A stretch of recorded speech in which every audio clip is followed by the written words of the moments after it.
നമസ്കാരം. 24 റൗണ്ടപ്പിലേക്ക് എല്ലാ പ്രേക്ഷകർക്കും സ്വാഗതം. ഞാൻ പ്രജിൻസി കണ്ണൻ. നോക്കാം വിശദമായ റിപ്പോർട്ടുകൾ. മുഖ്യ തെരഞ്ഞെടുപ്പ് കമ്മീഷണർ ജ്ഞാനേഷ് കുമാറിനെതിരെ ആഞ്ഞടിച്ച് ലോക്സഭാ പ്രതിപക്ഷ നേതാവ് രാഹുൽ ഗാന്ധി. കർണാടകയിൽ കോൺഗ്രസിന് വോട്ട് ചെയ്തവരെ ആസൂത്രിതമായി ഒഴിവാക്കിയെന്നാണ് ആരോപണം. രാഹുലിന്റെ ആരോപണം തള്ളി തെരഞ്ഞെടുപ്പ് കമ്മീഷൻ രംഗത്തെത്തി. തെളിവുൾപ്പെടെ പുറത്തുവിട്ടാണ് തെരഞ്ഞെടുപ്പ് കമ്മീഷന്റെ വിശദീകരണം.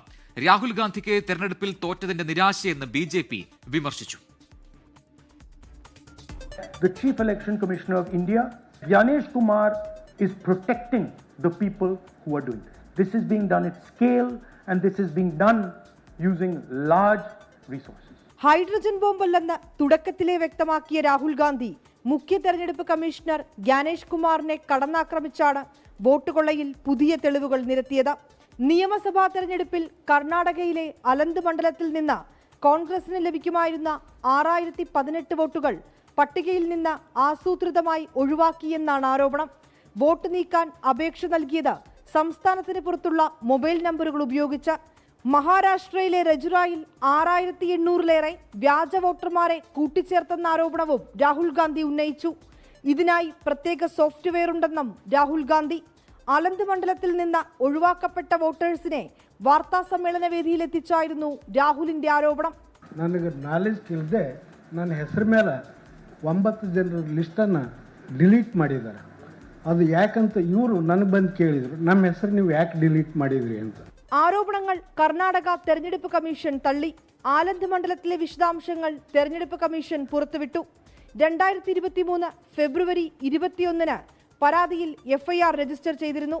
കൽബുർഗി പോലീസ് സൂപ്രണ്ടിന് 2023 സെപ്റ്റംബർ 6 മുഴുവൻ വിവരങ്ങളും കൈമാറി. നീക്കം ചെയ്തത് 24 വോട്ടുകൾ മാത്രം. 5994 അപേക്ഷകൾ തെറ്റെന്ന് കണ്ടെത്തുകയും ഈ അപേക്ഷകൾ നിരസിച്ചിരുന്നുവെന്നും തെരഞ്ഞെടുപ്പ് കമ്മീഷൻ വിശദീകരിച്ചു. രാഹുൽ ഗാന്ധിയുടെ ശ്രമം രാജ്യത്ത് അസ്ഥിരതയുണ്ടാക്കാനെന്നാണ് BJPയുടെ ആരോപണം. 24 ഡൽഹി.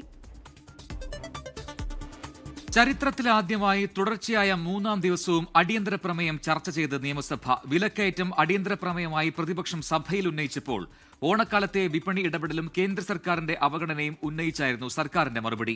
പണപ്പെരുപ്പം ഉൾപ്പെടെ കണക്കുകൾ നിരത്തിയാണ് പ്രതിപക്ഷം വിഷയം ഉന്നയിച്ചതെന്നും സർക്കാർ പരാജയമാണെന്നും ആരോപിച്ച് പ്രതിപക്ഷം സഭയിൽ നിന്ന് ഇറങ്ങിപ്പോയി.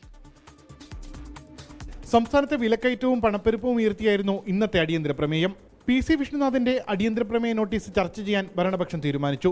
വിലക്കയറ്റം നിയന്ത്രിക്കുന്നതിൽ സർക്കാർ പരാജയമാണെന്നും വിലക്കയറ്റത്തിൽ ഇനി സർക്കാർ കോൺക്ലേവ് നടത്താമെന്നും PC വിഷ്ണുനാഥിന്റെ പരിഹാസം. വിലക്കയറ്റം പിടിച്ചു നിർത്താൻ ഇനി ഇപ്പോൾ ഈ സർക്കാരിന് മുമ്പിൽ ആകെ ഒരു മാർഗ്ഗമേ ഉള്ളൂ. ഇപ്പോൾ മൊത്തത്തിലൊരു ഇപ്പോഴത്തെ സാഹചര്യങ്ങൾ മനസ്സിലാക്കിയിട്ട് ഒരു അന്തർദേശീയ വിലക്കയറ്റ വിരുദ്ധ കോൺക്ലേവ് തിരുവനന്തപുരത്ത് സംഘടിപ്പിക്കാം. പ്രതിപക്ഷം സ്ഥിതിവിവര കണക്കുകൾ നിരത്തിയപ്പോൾ സർക്കാർ പൊങ്ങച്ചം പറയുകയായിരുന്നു എന്നാണ് പ്രതിപക്ഷ നേതാവിന്റെ വിമർശനം. കഴിഞ്ഞ 9 മാസക്കാലമായി റീറ്റെയിൽ പണപ്പെരുപ്പത്തിന്റെ കാര്യത്തിലും വിലക്കയറ്റത്തിലും കേരളം 1-ാം സ്ഥാനം തുടർച്ചയായി കൊണ്ടുപോകാണ്. ഇത് കേരള കൺസ്യൂമർ സ്റ്റേറ്റ് ആയതുകൊണ്ട് എല്ലാ കാലത്തും കേരളം 1-ാം സ്ഥാനമാണ് എന്നുള്ള വാദം ശരിയല്ല. ഓണക്കാലത്ത് വിപണിയിൽ ഇടപെടാൻ കഴിഞ്ഞെന്നായിരുന്നു ഭരണപക്ഷത്തിന്റെ മറുപടി. ഓണത്തിന് ഒരു തരി അരി പോലും നൽകാത്ത കേന്ദ്ര നിലപാടിനെതിരെ പ്രതിപക്ഷം പറയാൻ തയ്യാറായിട്ടില്ലെന്നും ഭക്ഷ്യമന്ത്രി കുറ്റപ്പെടുത്തി. ഈ മലയാളിക്ക് അരി നിഷേധിച്ച, അരി നൽകില്ലെന്ന് പറഞ്ഞ കേന്ദ്ര ഗവൺമെന്റിനോട് ചോദ്യം ചെയ്യാൻ, ഇത് ഈ നിമിഷം വരെ ഒരു സ്റ്റേറ്റ്മെന്റ് കൊടുക്കാൻ എപ്പോഴും ഗവൺമെന്റിനെ കുത്തുന്ന ആ നിലപാടുമായി അധിക ദൂരം പോയാൽ നിങ്ങൾക്ക് നിരാശപ്പെടേണ്ടി വരുമെന്നുള്ള കാര്യം ഞാൻ പറയുകയാണ്. ഓണച്ചന്ത ഉദ്ഘാടനം ചെയ്ത് എല്ലാ സാധനങ്ങളും ഉണ്ടെന്നാണ് പ്രതിപക്ഷ നേതാവ് പറഞ്ഞതെന്നും ഭക്ഷ്യമന്ത്രി നിയമസഭയിൽ പറഞ്ഞു. എന്നാൽ മന്ത്രി പറഞ്ഞത് കള്ളമെന്നായിരുന്നു പ്രതിപക്ഷ നേതാവിന്റെ മറുപടി. ഈ സർക്കാരിന്റെ കാലത്ത് 16 അടിയന്തര പ്രമേയം ചർച്ച ചെയ്തപ്പോൾ അതിൽ 4 അവതരിപ്പിച്ചത് PC വിഷ്ണുനാഥാണ്. 24 തിരുവനന്തപുരം. വനം വന്യജീവി നിയമ ഭേദഗതി ബില്ലുകൾ സർക്കാരിന്റെ രാഷ്ട്രീയ ദുഷ്ടലാക്കാണെന്ന ആരോപണം ഉയർത്തിയെങ്കിലും നിയമസഭയിൽ അത് പിന്തുണച്ച് പ്രതിപക്ഷം. കേന്ദ്ര നിയമത്തിന് വിരുദ്ധമായി സംസ്ഥാന നിയമമുണ്ടാക്കിയാൽ നിലനിൽക്കുമോ എന്ന സംശയം പ്രതിപക്ഷ നേതാവ് പ്രകടിപ്പിച്ചു. വോട്ട് ലക്ഷ്യം വെച്ചുള്ള ബില്ലാണെന്ന സന്ദേശം ജനങ്ങൾക്ക് നൽകരുതെന്ന് വനമന്ത്രി AK ശശീന്ദ്രൻ പറഞ്ഞു. ജനവാസ മേഖലയിൽ ഇറങ്ങുന്ന വന്യമൃഗങ്ങൾ മനുഷ്യരെ ആക്രമിച്ചാൽ ഉടനെ അതിനെ കൊല്ലാൻ ചീഫ് വൈൽഡ് ലൈഫ് വാർഡന് അധികാരം നൽകുന്നതാണ് വന്യജീവി സംരക്ഷണ ഭേദഗതി ബില്ല്. സ്വകാര്യ ഭൂമിയിലെ ചന്ദനമരം വനം വകുപ്പ് മുഖേന മുറിച്ചുമാറ്റി വിൽപ്പന നടത്തുന്നതിന് അനുമതി നൽകുന്നതാണ് വനഭേദഗതി ബില്ല്. മലയോര ജനതയെ ബാധിക്കുന്ന ബില്ലിന്മേൽ സഭയിൽ നടന്നത് വിശദമായ ചർച്ച. കാട്ടുപന്നിയെ ക്ഷുദ്രജീവിയായി പ്രഖ്യാപിക്കാനുള്ള ഒരു ഭേദഗതി നമുക്ക് ആവശ്യമാണ്. അങ്ങനെ വന്നാൽ ഈ പറയുന്നത് പോലുള്ള നടപടികളൊന്നും ഇല്ലാതെ തന്നെ കാട്ടുപന്നിയെ വെടിവെക്കാനും നാം സഭയിലെ പല അംഗങ്ങളും സംസാരത്തിൽ അതിൻ്റെ ഇറച്ചി ഭക്ഷിക്കാനും കഴിയുന്ന ഒരു സാഹചര്യം ഉണ്ടാകുമെന്ന് പറഞ്ഞിട്ടുള്ളതാണ്. ബില്ല് തെരഞ്ഞെടുപ്പ് അജണ്ടയെന്ന് പ്രതിപക്ഷം. രാഷ്ട്രപതിയുടെ മുന്നിലേക്ക് ബില്ലെത്തിയാൽ പാർലമെന്റിൽ കോൺഗ്രസ് സഹകരിക്കണമെന്ന് മന്ത്രി പി രാജീവ്. ചർച്ചകൾക്കൊടുവിൽ വനം വന്യജീവി ഭേദഗതി ബില്ലുകൾ സബ്ജക്ട് കമ്മിറ്റിക്ക് വിട്ടു. കയർ തൊഴിലാളി ക്ഷേമനിധി ഭേദഗതി ബില്ലും സബ്ജക്ട് കമ്മിറ്റിക്ക് വിട്ടു. 24 തിരുവനന്തപുരം. 10 വർഷത്തിനിടെ 144 പോലീസുകാരെ പിരിച്ചുവിട്ടെന്ന് മുഖ്യമന്ത്രി പറഞ്ഞത് നുണയെന്ന് മുൻ പ്രതിപക്ഷ നേതാവ് രമേശ് ചെന്നിത്തല. 144 പേരെ പിരിച്ചുവിട്ട രേഖ ജനങ്ങൾക്ക് മുന്നിൽ വെക്കാൻ മുഖ്യമന്ത്രിയെ രമേശ് ചെന്നിത്തല വെല്ലുവിളിച്ചു. സംസ്ഥാനത്തെ പോലീസ് അതിക്രമത്തിൽ പ്രതിഷേധിച്ച് KSU നിയമസഭയിലേക്ക് നടത്തിയ മാർച്ച് ഇന്ന് അക്രമാസക്തമായി. ഇപ്പോൾ കണക്കുകൾ നോക്കാം. കഴിഞ്ഞ 9 വർഷമായി ആകെ 144 പോലീസുകാരെയാണ് വിവിധ നടപടികളുടെ ഭാഗമായി സേനയിൽ നിന്ന് പിരിച്ചുവിട്ടു. പോലീസ് അതിക്രമങ്ങളെക്കുറിച്ചുള്ള അടിയന്തര പ്രമേയ ചർച്ചയിലായിരുന്നു മുഖ്യമന്ത്രിയുടെ പരാമർശം. 10 വർഷത്തിനുള്ളിൽ പിരിച്ചുവിട്ടത് 50 പേരെ മാത്രമെന്ന് രമേശ് ചെന്നിത്തല. ക്രിമിനൽ കേസിൽ പ്രതിയായിട്ടുള്ള ഒരാളെ പോലും പിരിച്ചുവിട്ടില്ലെന്നും രമേശ് ചെന്നിത്തല. 144 പേരെ തന്റെ ഭരണകാലത്ത് കഴിഞ്ഞ 10 വർഷത്തിനുള്ളിൽ പിരിച്ചുവിട്ടു എന്ന് പറയുന്ന മുഖ്യമന്ത്രി വസ്തുതാവിരുദ്ധമായ കാര്യമാണ് പറഞ്ഞത്. ആകെ പിരിച്ചുവിട്ടത് 50-ൽ താഴെ പോലീസുകാരെയാണ്. പോലീസ് മർദ്ദനങ്ങൾക്കെതിരെ നിയമസഭയിലേക്ക് KSU നടത്തിയ മാർച്ച് അക്രമാസക്തമായി. ബാരിക്കേഡ് ഭേദിക്കാൻ ശ്രമിച്ച പ്രവർത്തകർക്കെതിരെ പോലീസ് നിരവധി തവണ ജലപീരങ്കി പ്രയോഗിച്ചു.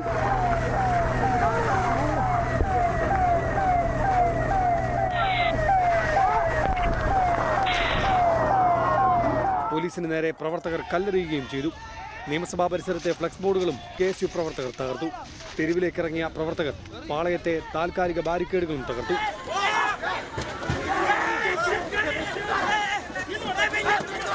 സെക്രട്ടേറിയറ്റിന് മുന്നിലും സംഘർഷം. പോലീസ് ഷീൽഡുകൾ പിടിച്ചെടുത്ത് KSU പ്രവർത്തകർ തകർത്തു. സെക്രട്ടേറിയറ്റിന്റെ മതിൽ ചാടി കടക്കാനും ശ്രമം. ഒടുവിൽ നേതാക്കളെയും പ്രവർത്തകരെയും പോലീസ് ബലം പ്രയോഗിച്ച് അറസ്റ്റ് ചെയ്ത് നീക്കി. 24 തിരുവനന്തപുരം. മുതിർന്ന നേതാവ് AK ആന്റണിക്കെതിരായ വിമർശനത്തെ സഭയിൽ എതിർക്കാത്തതിൽ ന്യായീകരണവുമായി കോൺഗ്രസ്. മുഖ്യമന്ത്രി സംസാരിച്ചു കഴിഞ്ഞാൽ പിന്നെ ആർക്കും സംസാരിക്കാൻ അവസരമില്ലെന്ന വാദമുയർത്തിയാണ് പ്രതിരോധം. AK ആന്റണിയെ അവഹേളിക്കുമ്പോൾ പ്രതിപക്ഷാംഗങ്ങൾ പ്രതിരോധിക്കേണ്ടതായിരുന്നുവെന്ന് മുൻ പ്രതിപക്ഷ നേതാവ് രമേശ് ചെന്നിത്തല പറഞ്ഞു. AK ആന്റണിയുടെ വാർത്താസമ്മേളനത്തിലെ പരാമർശത്തെ അനുകൂലിച്ചും എതിർത്തും പ്രതികരണങ്ങൾ ഇന്നുമുണ്ടായി. AK ആന്റണിയുടെ ഭരണകാലത്തെ പോലീസ് നടപടികൾ ചൂണ്ടിക്കാട്ടി മുഖ്യമന്ത്രിയും ഭരണപക്ഷവും പ്രതിപക്ഷത്തിനെതിരെ നിയമസഭയിൽ ആഞ്ഞടിച്ചിരുന്നു. ഇതിന് പ്രതിപക്ഷത്തു നിന്ന് ആരും പ്രതിരോധിക്കാതിരുന്നതോടെയാണ് AK ആന്റണി സ്വയം പ്രതിരോധത്തിനിറങ്ങിയത്. ശിവഗിരി, മുത്തങ്ങ, മാറാട് സംഭവങ്ങളിലാണ് ആന്റണി പ്രതികരിച്ചത്. വാർത്താ സമ്മേളനത്തിന് പിന്നാലെ AK ആന്റണിയെ പിന്തുണച്ച നേതാക്കൾ. വിനോദം എന്നൊരു പോലീസുകാരനെ അടിച്ചു കൊലപ്പെടുത്തിയപ്പോൾ സ്വാഭാവികമായി ഉണ്ടായ ഒരു പോലീസ് നടപടിയാണ്. പക്ഷെ ആദിവാസികൾക്ക് നേരെ അത് നടത്താൻ പാടില്ല, ക്ഷമ ചോദിക്കുന്നുവെന്ന് ശ്രീമാൻ AK ആന്റണി പറഞ്ഞത് ഒരു മഹത്തായ കാര്യമാണ്. കോൺഗ്രസ് നേതാക്കളുടെ പിന്തുണയോട് AK ആന്റണിയുടെ പ്രതികരണം ഇങ്ങനെ. റണ്ണിങ് കമന്ററി എൻ്റെ ശൈലിയല്ല.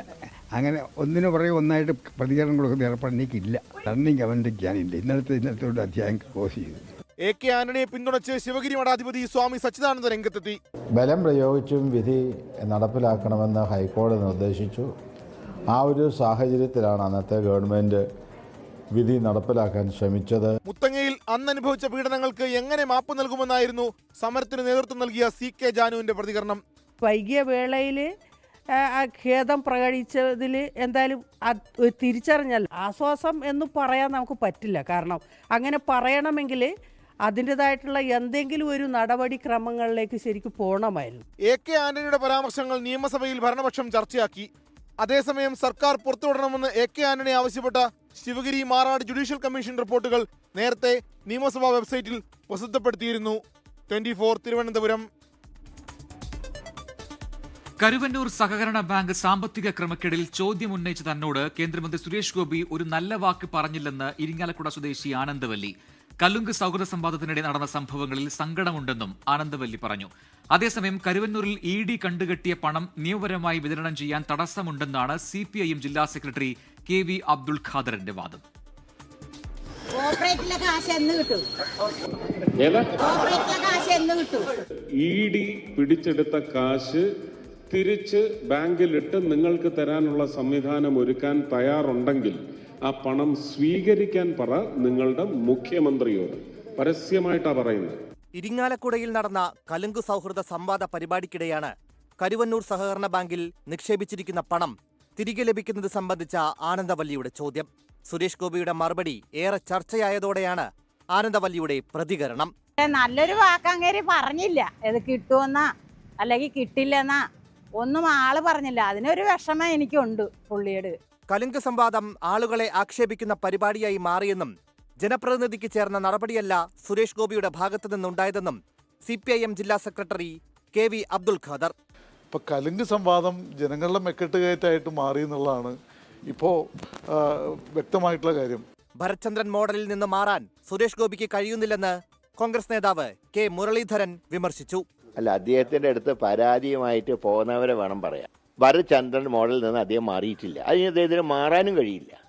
അപ്പോൾ MP ആക്കിയവർ അനുഭവിക്കുക, അല്ലാണ്ട് വേറെ മാർഗമൊന്നുമില്ല. സുരേഷ് ഗോപിയുമായി ബന്ധപ്പെട്ട വിവാദങ്ങളെ രാഷ്ട്രീയായുധമാക്കാനുള്ള നീക്കത്തിലാണ് LDFും UDFും. 24 തൃശൂർ. പമ്പാ തീരത്തെ ആഗോള അയ്യപ്പ സംഗമത്തിനുള്ള ഒരുക്കങ്ങൾ പൂർത്തിയായി. 3000 പ്രതിനിധികൾ സംഗമത്തിന്റെ ഭാഗമാകും. സംഗമത്തിന് 7 കോടി രൂപയോളം ചിലവ് വരുമെന്ന് ദേവസ്വം മന്ത്രി VN വാസവൻ പറഞ്ഞു. ആഗോള അയ്യപ്പ സംഗമത്തിന് ഒരു ദിവസം മാത്രമാണ് ബാക്കി. അന്തിമഘട്ട ഒരുക്കങ്ങൾ പുരോഗമിക്കുന്നു. മുൻ പ്രധാനമന്ത്രി ഡോക്ടർ മൻമോഹൻ സിംഗിന്റെ പ്രിൻസിപ്പൽ സെക്രട്ടറി ആയിരുന്ന TKA നായർ, മുൻ chief secretary doctor K Jayakumar, മുൻ DGP ജേക്കബ് പുന്നൂസ് ഉൾപ്പെടെ വിവിധ സെഷനുകളിൽ പങ്കെടുക്കും. ഇവിടെ എത്തിച്ചേരുന്ന പ്രതിനിധികൾക്കെല്ലാം സഞ്ചാരയോഗ്യമായ പാത നേരത്തെ തന്നെ ഒരുങ്ങി, അവർക്കുള്ള ട്രാൻസ്പോർട്ടേഷൻ സൗകര്യം ഉറപ്പായി, അവർക്ക് അക്കോമഡേഷൻ ശരിയായിട്ടുണ്ട്, ഭക്ഷണ ക്രമീകരണങ്ങളായിട്ടുണ്ട്. മാസ്റ്റർ പ്ലാൻ അടക്കം സംഗമത്തിൽ അവതരിപ്പിക്കും. 7 കോടി രൂപയാണ് അയ്യപ്പ സംഗമത്തിന്റെ ആകെ ചെലവ്. ഭൂരിപക്ഷം തുകയും സ്പോൺസർഷിപ്പിലൂടെ കണ്ടെത്തിയതായി ദേവസ്വം മന്ത്രി പറഞ്ഞു. ആഗോള അയ്യപ്പ സംഗമത്തിന് പിന്തുണയുമായി ശിവഗിരി മഠം. സമ്മേളനം നടത്തുമ്പോൾ ആ സമ്മേളനത്തിൽ ഭക്തജനങ്ങൾക്ക് വേണ്ടിയാണ് എങ്കിൽ വലിയ ഭക്തന്മാരെ, പണ്ഡിതന്മാരെ പങ്കെടുപ്പിച്ചുകൊണ്ട് സമ്മേളനം നടത്തണം. കേരളത്തിലെ പ്രബുദ്ധരായ ജനത അയ്യപ്പ സംഗമം കൊണ്ട് ഉദ്ദേശിക്കുന്നത് എന്താണ് എന്ന് അവർ നല്ലവണ്ണം മനസ്സിലാക്കും. മുഴുവൻ പ്രതിനിധികൾക്കും താമസ സൗകര്യം, യാത്രാ സൗകര്യം ഉൾപ്പെടെ ക്രമീകരിച്ചിട്ടുണ്ട്. ശനിയാഴ്ച രാവിലെ 10:30 സംഗമം മുഖ്യമന്ത്രി ഉദ്ഘാടനം ചെയ്യും. സംഗമത്തിന് എത്തുന്ന ഡെലിഗേറ്റുകൾക്ക് അയ്യപ്പ ദർശനത്തിനുള്ള സൗകര്യം ഒരുക്കിയിട്ടുണ്ട്. അയ്യപ്പ സംഗമത്തിനെതിരെ പ്രതിപക്ഷവും BJPയും വിമർശനം തുടരുകയാണ്. 24 പത്തനംതിട്ട.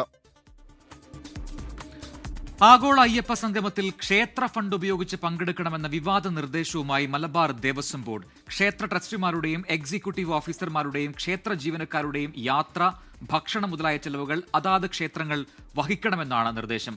ഉത്തരവ് പുറത്തിറങ്ങിയതോടെ മലബാർ ദേവസ്വം ബോർഡിനെതിരെ വിമർശനം ശക്തമാവുകയാണ്.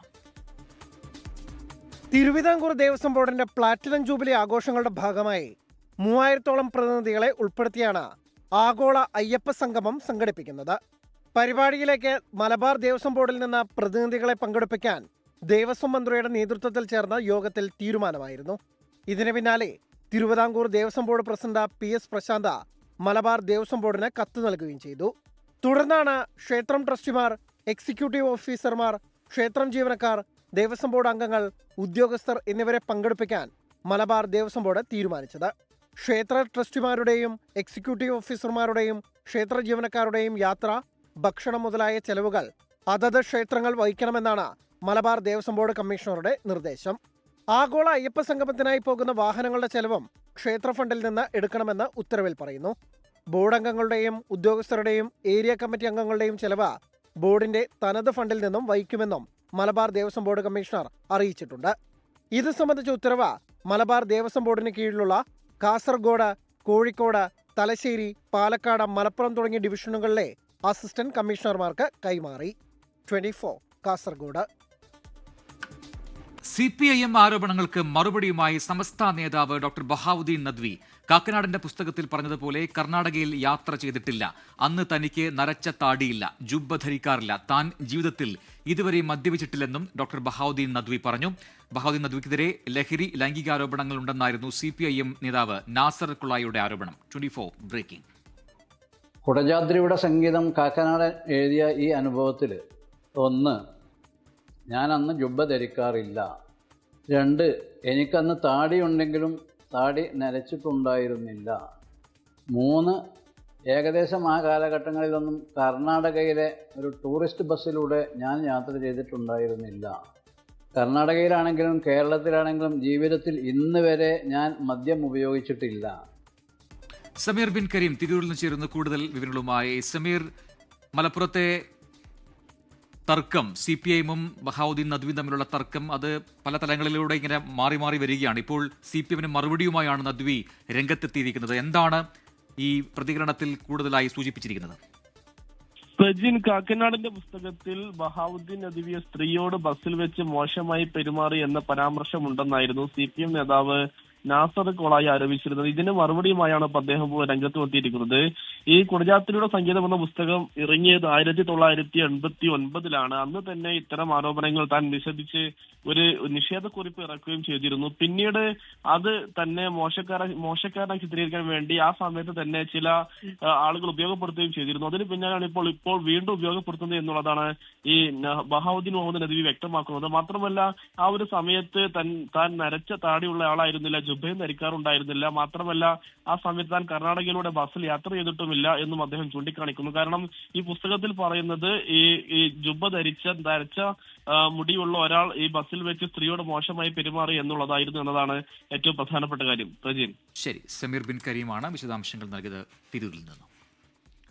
സർവകലാശാല വൈസ് ചാൻസലർ നിയമനവുമായി ബന്ധപ്പെട്ട് സർക്കാരിനെതിരെ സുപ്രീം കോടതിയിൽ നടത്തിയ കേസുകളുടെ ചിലവ് സർവകലാശാലകൾ നൽകണമെന്ന് രാജ്ഭവൻ. 11 ലക്ഷം രൂപ നൽകണമെന്നാവശ്യപ്പെട്ട് ഡിജിറ്റൽ സാങ്കേതിക സർവകലാശാലകൾക്ക് രാജ്ഭവൻ കത്തയച്ചു. 24 എക്സ്ക്ലൂസീവ്. വൈസ് ചാൻസലർ നിയമനത്തിൽ സർക്കാരിനെതിരെ നടത്തിയ കേസുകളുടെ വക്കീൽ ഫീസ് സർവകലാശാലകൾ നൽകണമെന്ന അസാധാരണ ആവശ്യമാണ് രാജ്ഭവന്റേത്. സുപ്രീം കോടതിയിൽ കേസിനായി അറ്റോർണി ജനറൽ നൽകിയതടക്കം 11 ലക്ഷം രൂപ ചെലവായി. ഇത് ഡിജിറ്റൽ സാങ്കേതിക സർവകലാശാലകൾ നൽകണം. ഓരോ സർവകലാശാലകളും 5.5 ലക്ഷം രൂപ വീതം നൽകണമെന്നാണ് ആവശ്യം. കഴിഞ്ഞ മാസം 20-നാണ് ഈ ആവശ്യം ഉന്നയിച്ച് സർവകലാശാലകൾക്ക് രാജ്ഭവൻ കത്തയച്ചത്.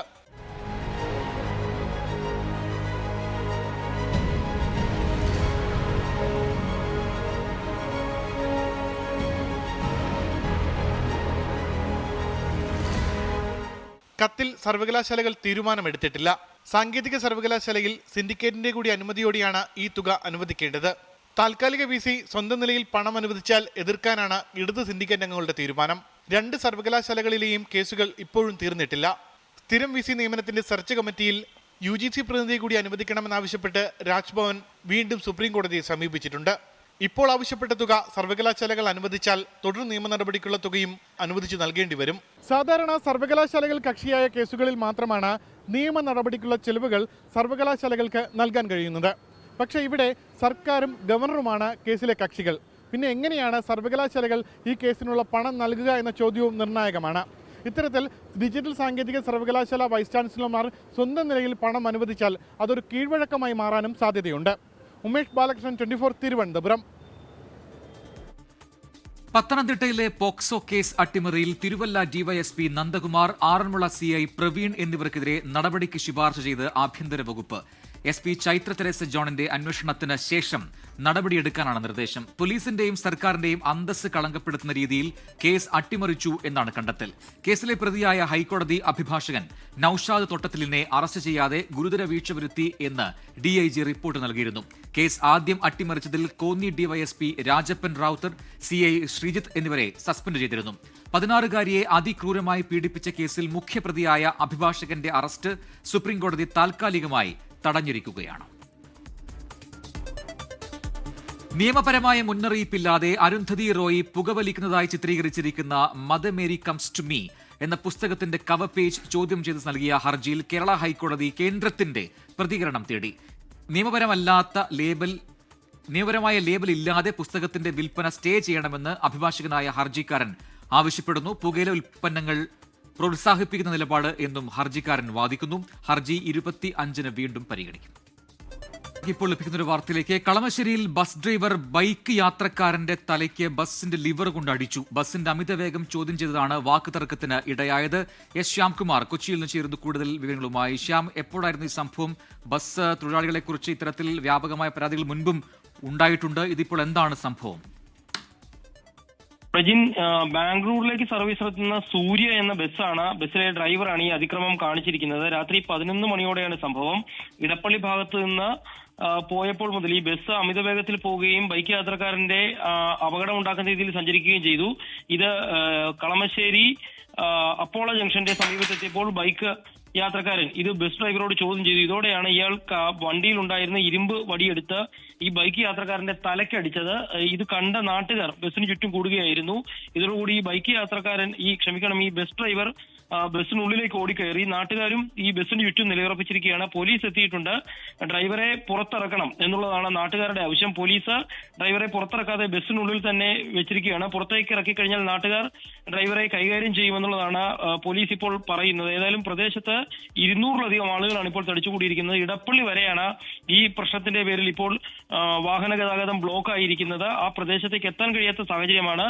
ഏതായാലും ഡ്രൈവറെ പോലീസ് കസ്റ്റഡിയിൽ എടുക്കുന്നത് വരെ ഒരു കാരണവശാലും ബസ് വിടില്ല എന്നും അവിടെ നിന്ന് മുന്നോട്ട് പോകാൻ അനുവദിക്കില്ല എന്നുമാണ് നാട്ടുകാർ പറയുന്നത്. തലക്കടിയേറ്റ് പൊട്ടലേറ്റ ആളെ ഇപ്പോൾ ആശുപത്രിയിൽ കൊണ്ടുപോകണം, അതിനു മുമ്പ് ഡ്രൈവറെ കസ്റ്റഡിയിൽ എടുക്കണം എന്നുള്ളതാണ് നാട്ടുകാർ ആവശ്യപ്പെട്ടിരിക്കുന്നത്. ബാംഗ്ലൂരിലേക്ക് സർവീസ് നടത്തിയ സൂര്യ എന്ന ഇന്റർസ്റ്റേറ്റ് ബസ്സിലെ ഡ്രൈവർ അതിക്രമം കാണിക്കുകയും സംഭവം കണ്ട നാട്ടുകാർ ബസ് ഡ്രൈവറെ തടഞ്ഞു വെക്കുകയും ചെയ്തത്. ബസ്സിനുള്ളിലിരുന്ന് പ്രകോപിപ്പിക്കുന്ന നാട്ടുകാരുടെ അടുത്തേക്ക് കമ്പി വീശുന്ന ദൃശ്യങ്ങളടക്കം ഇപ്പോൾ പുറത്തു വന്നിട്ടുണ്ട്. ഇത്രയും നാട്ടുകാർ ബസ്സിന് ചുറ്റും നിൽക്കുമ്പോഴാണ് ഈ ഇതര സംസ്ഥാന ബസ്സിലെ ഡ്രൈവറുടെ ഈ അതിക്രമം ഉണ്ടായിരിക്കുന്നത്. ഇത് തന്നെയാണ് നാട്ടുകാരെയും പ്രകോപിപ്പിച്ചിരിക്കുന്നത്. ഇയാൾ പുറത്തിറങ്ങണമെന്നാണ് നാട്ടുകാരുടെ ആവശ്യം.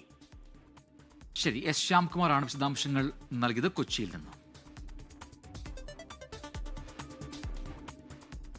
തിരുവനന്തപുരം പേരൂർക്കട SAP ക്യാമ്പിലെ പോലീസ് ട്രെയിനി ആനന്ദിനെ തൂങ്ങി മരിച്ച നിലയിൽ കണ്ടെത്തിയ സംഭവത്തിൽ ദുരൂഹത ആരോപിച്ച് കുടുംബം.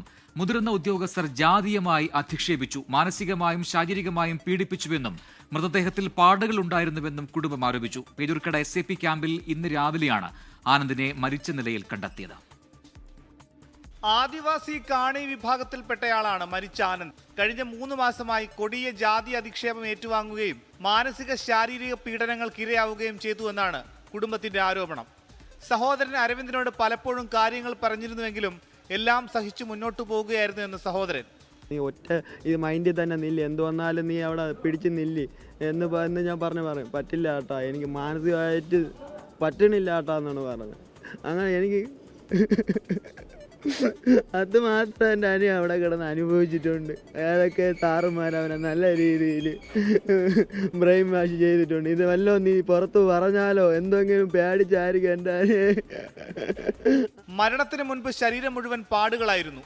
മരണത്തിൽ ദുരൂഹതയുണ്ടെന്നും അന്വേഷണം വേണമെന്നുമാണ് കുടുംബത്തിന്റെ ആവശ്യം. അവനെതിരെ ഒരു ഉദ്യോഗസ്ഥൻ പറഞ്ഞിട്ടുണ്ട്, അവനെ ടോർച്ചർ ചെയ്തിട്ടുണ്ട്. 4 ദിവസം അവൻ്റെ ഉരുളാൻ പറഞ്ഞ് അവൻ കിടന്ന് ഉരുണ്ട് 4 ദിവസത്തിന് മുമ്പ്, ഇത് ചെയ്യുന്നതിന് 4 ദിവസത്തിന് മുമ്പ് ഇവനെ നിലത്ത് കിടന്ന് ഉരുടാൻ. കാരണം ഇവന് പണിഷ്മെന്റ് കൊടുത്തതാണ്. അവനെ ശാരീരികമായി അവനവിടെ ഒരു പീഡനം ഉണ്ടായി.